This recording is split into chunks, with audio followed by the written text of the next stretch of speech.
put on 15 to 20 pounds of muscle. Guaranteed. Yeah. I'd like to break a myth. Guaranteed. I'm going to break a myth right now. Do not take an estrogen blocker. You do nothing else. You don't have to take peptides. You don't have to take growth hormone. You don't have to take anything. No anabolics, no Anavar, no Primavol, and none of that. Just take it. I'm going to give it to him. Look, if you are somebody who is ready and you are just, you have to do this. This is a box you have to check, an itch you have to scratch. You've never done anabolic steroids before, you're relatively new, you have some understanding of what it is, how it works, all these things. Look, I'm not talking you into it, but I'm certainly not talking, if this is something you have decided to do, there is no reason for you to do more than 200 milligrams of testosterone 100%. for 10 weeks. There's no fucking reason 100%. for your very first cycle to surpass that. That's right. And to add to that, do not take an estrogen blocker. Don't do it. Don't do it. You're going to see online to do it, and other idiots that like have shit physiques and when they're not cycling, they'll probably say to do it as well. Right. Jay, can you please just break down high level cliff note version why people should not take anti-estrogens? Yes, and then let's get into anabolic cycles to add to what you were saying, like what they can add from an anabolic that won't harm them because they're going to do it anyway. So we should tell them, and this is beautiful. So obviously, I'm a very, very outspoken evangelist. When you block estrogen, you're actually blocking the effects of testosterone at the tissue level, and this is where doctors blow this up, bros blow this up. They think, and I don't know why this ever happened, bro, and you and I both know that 10 years ago, we used to think that if you wanted high testosterone, you wanted low estrogen. It's the inverse. We want our testosterone to, just the best way to explain it, is to cleave molecularly when it's in the bloodstream to create through the aromatase enzyme, which is the enzyme in the body that's responsible of cleaving testosterone into estrogen. We want that to be able to do its job as much as possible. All three of us, we each have different androgen receptor sensitivities in our body. So the way we handle testosterone is biochemically unique to each of us. But we don't want to block the conversion of testosterone into estrogen because estrogen is what provides health to our tissues. What does that mean? It means your brain health. It means your vascular health, your heart health. It means your bone mineral density health, your skin health. Why do you think guys get acne and cystic acne? Because they're blocking the conversion of estrogen at the cellular receptor level. So they get acne, they get all these giant like corpuscle. I mean, you've seen them, cystic acne, all this nasty stuff goes on because they're blocking the natural conversion of testosterone. So in a nutshell, if you're going to take testosterone, you want to allow it to cleave into estrogen naturally as much as possible. If your estrogen raises, some guys it'll go up to 80, 90, 100. That's not high. Don't listen to a doctor because they say, oh, it's out of the range. The ranges on the lab reports are not made for men. And if you're doing a 10-week cycle, it will normalize within a month. 100%. But even that, like, again, a doctor, if they're doing it right, a doctor's going to say, oh, you're 50 or 60 or 70 and it needs to be between 20 and 40. And that's nonsense. Those ranges are not made for men using testosterone, even clinically or bros using steroid cycles. So don't worry about that. Like, let it go to where it's going to go because that's what's going to give you the most health effect. Totally. And to add to that, okay, we're taking a minimum, a fucking minimum of 6 months before we do anything else. Exactly. Okay, I'm just being realistic because a lot of people, I think, now are in this, especially with social media, seeing all these insane physiques online. Nuts, dude. People are trying to keep up with that, and they think that I'm going to do steroid cycles all year round. Exactly. It's like, well, you're making no progress with your physique. So did it ever occur to you that it's not working anymore? Because we talked about those receptors. It can only serve you for so long, which is why it is important to use the lowest dose for the shortest amount of time with significant breaks in between. Dude, I love that. I mean, let's talk about that. So before you would touch an anabolic, if you just did, like you said, 150 to 200 milligrams of testosterone, I don't give a shit whether you're 25 or 45, and you trained like a beast, like we just trained before, and you ate 4 or 5 nutrition solutions and meals and maybe a couple of protein shakes. High protein meals. Yes. Period. You got your, let's just build this out. You're a 200-pound man. You've got 15% body fat. You want to be 10% body fat. You literally are going to eat 225 to 250 grams of protein every day. You're going to train like a beast. You're going to inject your testosterone 3 days a week because every other day for delivery is best. Daily is best, but very few people will inject themselves daily. So every other day is the next best thing. And you train, and you, like you said, you do nothing else. You don't have to take peptides. You don't have to take growth hormone. You don't have to take anything. No anabolics, no Anavar, no Primavol, and none of that. Just take testosterone. You will make insane, like you said, because you have virgin receptors. Those 6 months, you will easily put on 20, well, I won't say 20, it depends on your genetics. You'll put on somewhere between 12 and 15, and if you have good genetics, you might put on 15 to 20 pounds of muscle, guaranteed. Yeah, I'd like to break a myth. Guaranteed. I'm going to break a myth right now, if I could. There's a discussion around using steroids and how when you use steroids, you come off of it and you lose all your gains. And I will say, complete BS. Yeah. for 98% of you, it's true. that's true. Right, because you took too much and But didn't that is listen to not, us. that's not a fact of life. That is not how 100%. the mechanism works. Because the reality of it is, if you're on testosterone and you build the muscle, all you have to do at that point is continue to maintain it. Now, unfortunately, for whatever reason, I believe it is psychological, because being on steroids does give you a little more energy, but I don't actually know that it's the steroids in and of themselves. I think it's the gym. It's you're very excited that you're attacking this process. It's dopamine. Exactly. So people get off the steroids, all of a sudden they start training not as hard. They start eating more pizza, and then they're back to square one. So the reality of it is, people that are worried about getting off steroids and losing all your gains, that's only going to happen if you're taking some crazy shit that you shouldn't be taking, like Anadrol, D-ball. Pointless, pointless, completely pointless, unless you're like a power lifter in the world's strongest man competitive circuit, which you're not. Other than that, those compounds are absolutely pointless. You can keep 100% of your gains, provided, of course, you're willing to do the work. And I will tell you, as somebody who got off testosterone after being on testosterone for 4 years, I got off for an entire calendar year. Nobody could show me a picture where my physique was lacking during that time. Because you kept training, you kept your lifestyle. Not only that, I stepped it up, because I will be honest, psychologically, I was like, shit, I need to. I was like, I need to do something to overcompensate, so I don't take a step back. I've created the standard, and this is the standard that I need to maintain for myself at all costs. Yeah. And it didn't happen. My testosterone obviously went down for a bit, but then using things like HCG and HMG, it got back to where it needed to be. As well as my fertility levels being in check. I want to give them just one. We'll give them one. Let's say that they do that cycle effectively and they put on 15 pounds of lean mass and they listen to what we say. They make the lifestyle changes in accordance with what we're saying. You're eating well. You're hitting the gym. You get off the steroids and you have not backed up your intensity in the gym or with your diet. In fact, you've turned things up. So now 6 months later, you got that itch again. What's let's say the intermediate cycle for a second-time user who's doing it the correct way, which is eating well, training hard, prioritizing all the things that one needs to prioritize to live a healthy lifestyle? Yeah, this is a great question. So this is a different answer for me now than it was when you and I were doing this 10, 15 years ago. Because there's just better things in the market. Or there's also just better options in the market. But so this is where you're now going to add in a GH agonist peptide, because that's going to be the cheapest way to go.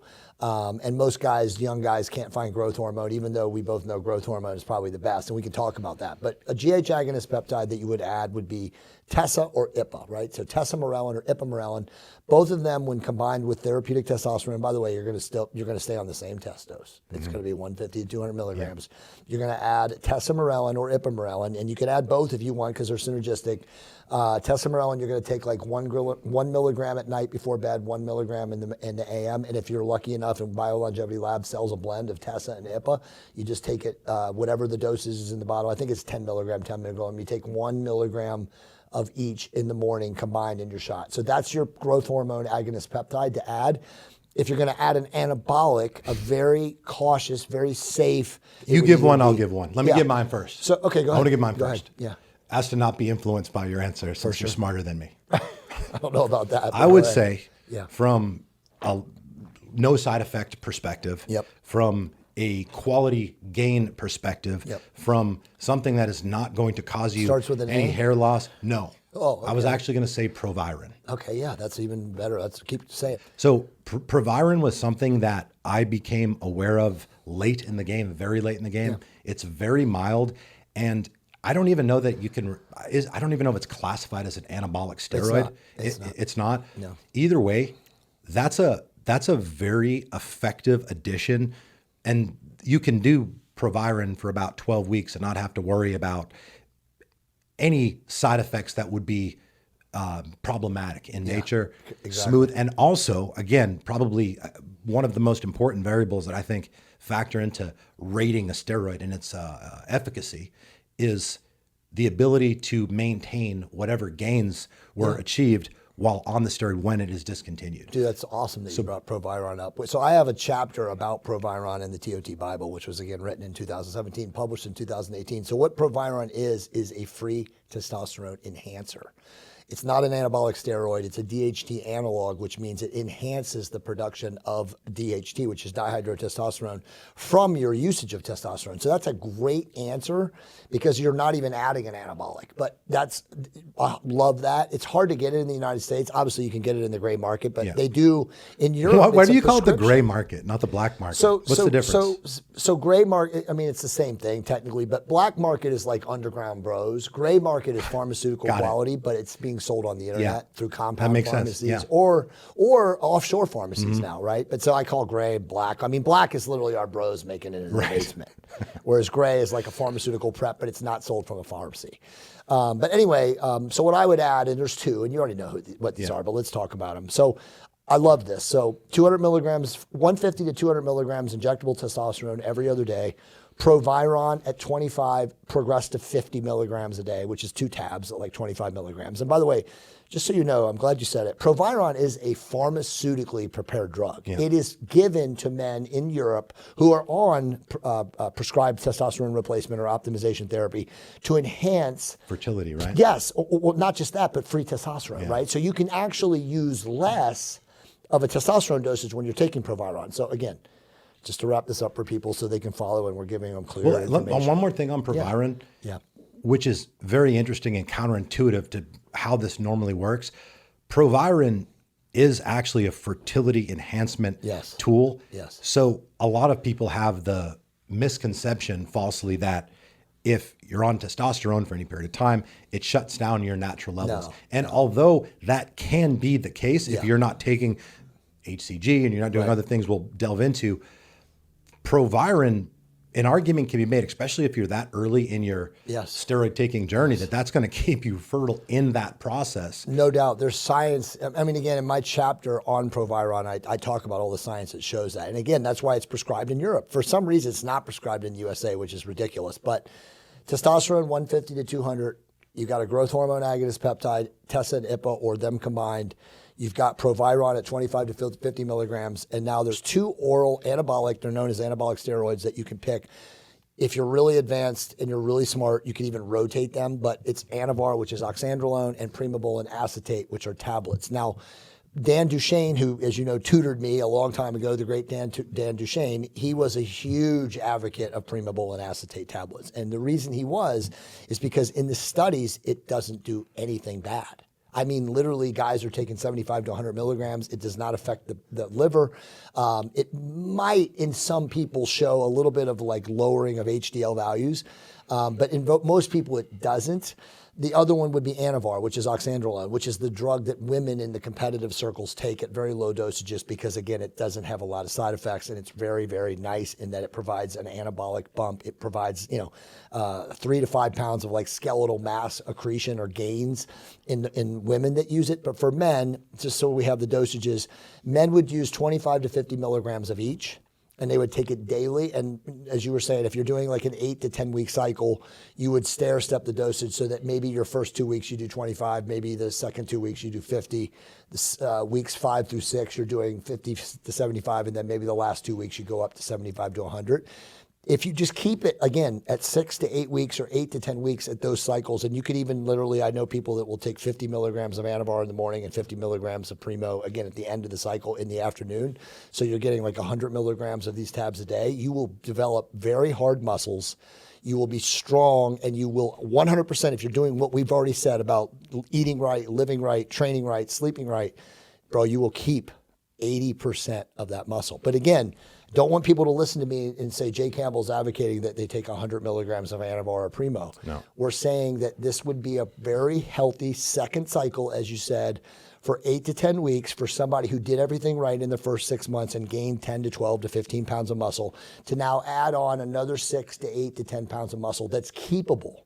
That's 100% keepable. And again, when I say this is the cycle, you could literally do your biomarkers after that cycle, say 2 weeks after finishing that, and measure everything, and you would be relatively benignly impacted in anything, and nothing would be out of whack. And as you said, you would not have grown with water and mass and all this stuff that you know you're going to lose. Correct. And psychologically, you maintain that muscle coming off of it. And like you said, ramp up your training a little bit, psychologically get prepared that you won't be as strong, during the those last 2 weeks.